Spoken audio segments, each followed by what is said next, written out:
What's up, guys? It's Drew Lefty NDV back again. It's going to be another response video to a great contest that's going on. And I know I'm pretty late on this one. Just had a lot going on with work. And Megan's graduating school in May. Her father's getting married this weekend. And we've been looking at wedding venues and stuff. So I've just been super busy. Haven't had much time for YouTube or cards. I'm still been watching a lot of videos and commenting. So I'm around. But yeah, this is a contest response for RBI Crew 7. The guys down there in up in St. Louis area, up there in their card shop. And for Darren, Sports Cards Direct as well. This is a really cool contest, and I feel like I bring to the table some personal insight because I worked in a card shop. I was fortunate enough to do that while I was in school, and learned a lot about the hobby, a lot about business, and a lot about what I think a card shop should be. So yeah, just a couple of the rules. Of course, you have to be subbed to Neil and Ryan and Darren, Sports Card Direct, and I think be signed up for a free buyer's account on there. So yeah, check out Sports Card Direct. I met Darren at the National. He was a great guy. Always giving away tons of stuff through the website and coordination with Ryan and Neil. So yeah, just all around a great contest, great idea, and enough rambling. Put a lot of thought into this, and so I hope Ryan and Neil, when you watch this, maybe you take away a few things from it as well that you don't already know. Sure, there's not much that you guys don't know about running a successful card shop, but just a few things that we did at the shop. First off, you got to have a great location, and my dream card shop would be not in a big city, but you know, kind of on the outskirts, like Ryan and Neil's are, and like the one I worked at. It's about 20 minutes from downtown Atlanta, so it was great. You know, kind of off in the suburbs where the money's at. When I envision my dream card shop, I kind of think of it as like a standalone building, not so much in a strip mall or shopping center. Kind of like maybe if you took like an old bar and converted that into a card shop, I think that would be really cool. I just think the layout of that would be awesome. You want to have it, you know, large enough so you can display stuff and have enough room, but you don't want it too big. I think there's a little bit of like the nostalgia that comes from like the smaller, you know, closed card shop that enclosed card shop that just kind of makes it feel like home to you when you're a customer. Maybe a couple couches. I think that's kind of cool if you have a couple TVs. Obviously, that's absolute must. You got to have TVs, you got to have sports on, and you got to have like the MLB Network, NFL Network, and hockey for you guys up north. Basketball down here in the south is picking up because of the Hawks doing great. So TV is a must. You got to have the sports packages. I mean, just it helps you keep up with everything too, especially in baseball, prospects, and rookies in football and stuff. Just that being on in the background, you'll learn a lot throughout the day just from, you know, hearing some stuff on there. One of the great things that we did at the shop I worked at was we had a lot of player signings. We had Craig Kimbrell, Evan Gaddis, Alex Wood, who was a pretty good rising star. We had William Moore from the Falcons. Ton of guys. Chris Medlin when he was, you know, getting pretty huge. There's a lot of guys in the Braves area that live around here still, especially alumni and stuff.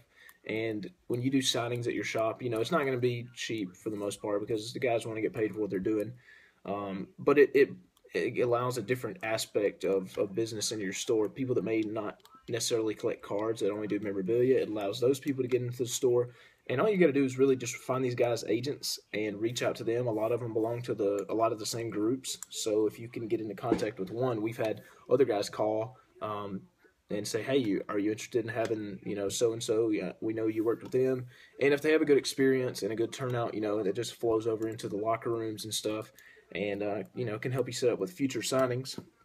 So signings, I think, are a must. It just helps you engage with the customer better and provides a different aspect to your store to get people in the door. Now, you know, we've got that out of the way where we're at, and just a couple other things that you can do. I know I've never been to a trade night at Ryan's shop. That is something that will be on my to-do list for a weekend coming up soon. You know, maybe after Nationals, maybe one or two after Nationals. On weekend I'm off. gonna head up there. So that's definitely on my short to do list. But I think that's great if you have some sort of trade night. A couple times at the shop, we did a couple case breaks at night that turned out great because collecting is a lonely hobby, especially if you're not on YouTube and if you just collect, sporadically here and there, like a lot of customers do. It can be very lonely because most people, when you say, "Hey, I collect baseball cards," they're like, it's kind of weird. I didn't know people still did that. So just to get around other collectors in your area and get in touch with them, I think it's great for customers and great for the shop as well because I can't tell you after we did a couple case breaks and stuff, the guys that didn't know each other before that would meet back up in the shop. So that's huge. I mean, I don't need to tell you guys about that. You do trade nights, great, probably the best in the business at that. But that is a must, and that would be part of my dream card shop as well. One other thing that you could do kind of inside the shop, and I saw a long time ago the True 17 when he still made videos on YouTube before he was onto the business side of it.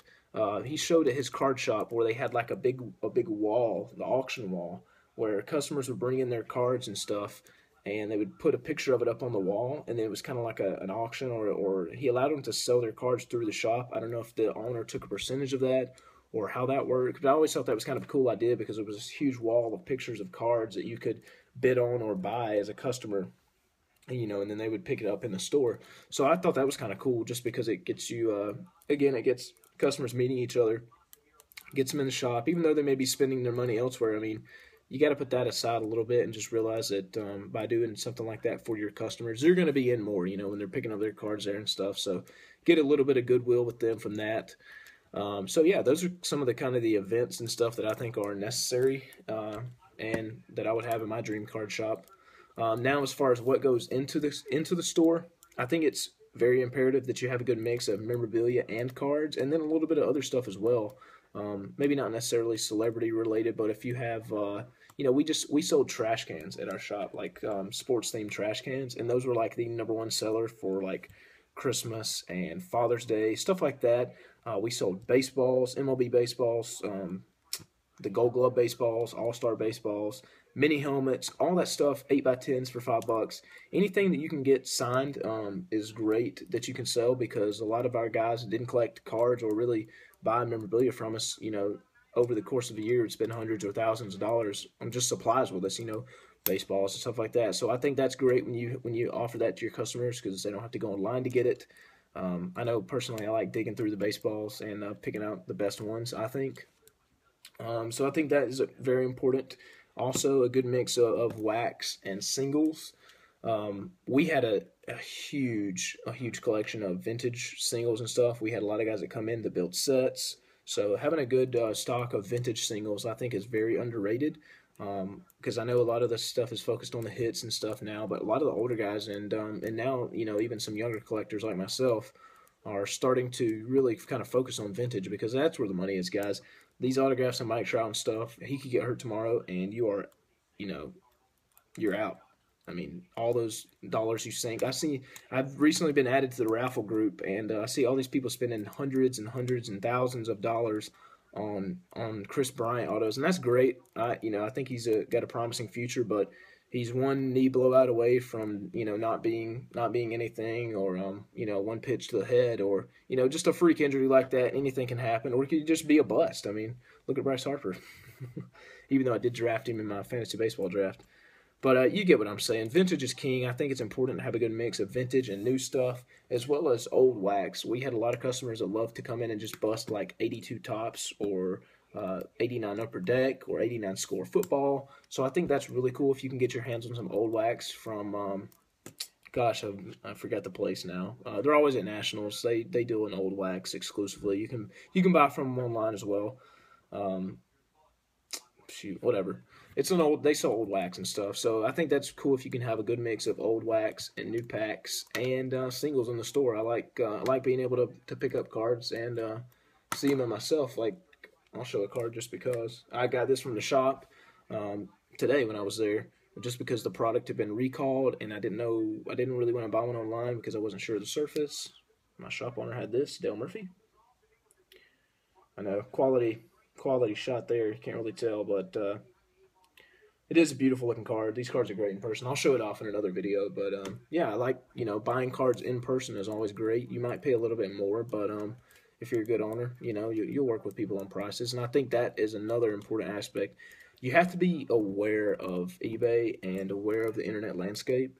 Um, a lot of shops that I go into, the owner is just completely outdated as far as the internet or YouTube or eBay. I mean, I don't even think some people acknowledge that eBay exists, which I understand because this is a threat to their business and the way that card shops have ran over the course of the years. But it's 2015, people. You got to wake up. You got to realize that the eBay is taking a huge chunk of sales from you, and you can either jump on that bandwagon and get in line with prices, or you can be, trying to sell, you know, Chipper Jones rookies for $12 a pop. It ain't gonna happen. So I think you have to be aware of the internet, and again, Ryan and Neil are great at this.